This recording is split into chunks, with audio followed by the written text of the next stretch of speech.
The only thing unpredictable about the 2014 Elimination Chamber pay-per-view was the crowd in Minneapolis. If you followed my preview on MMA Oddsbreaker, everything fell within the lines the bookmakers had provided.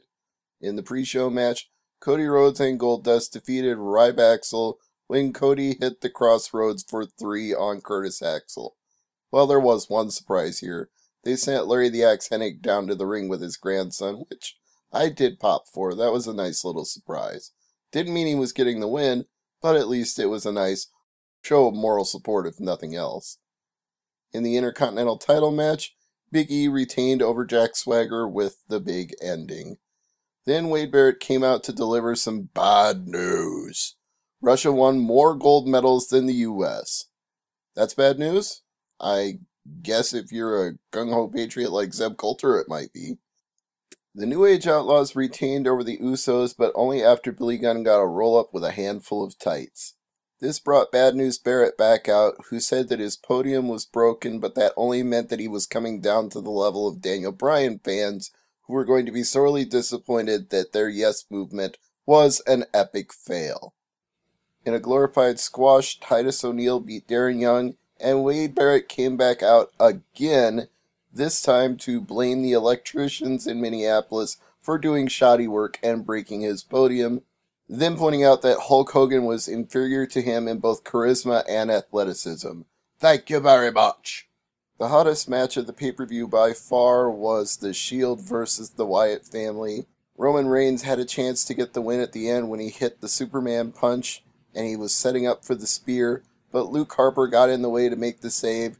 Bray hit a shoulder tackle on Reigns and then got the Sister Abigail for 3. AJ Lee issued an open challenge, Cameron accepted, and we had a sloppy match which she was able to retain the belt in because Tamina interfered for the DQ.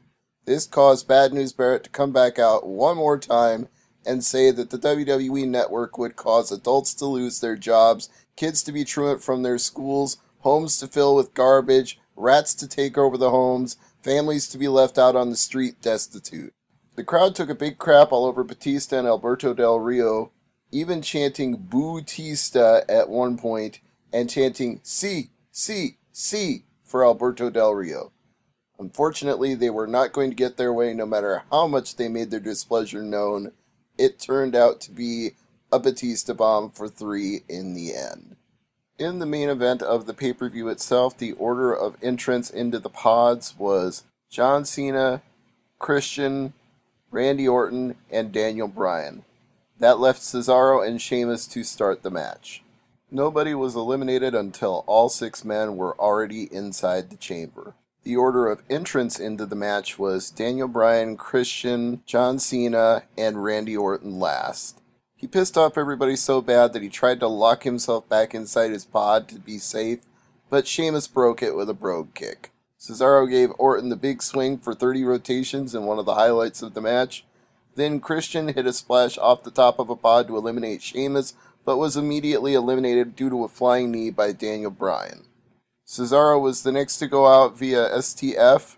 Orton looked to get the same from Cena, but the lights went out, the Wyatt family hit, they laid out Daniel Bryan, they gave Cena the Sister Abigail, and as they were leaving the ring, Orton got the cheap pin on John Cena. This left Daniel Bryan and Orton as the final 2.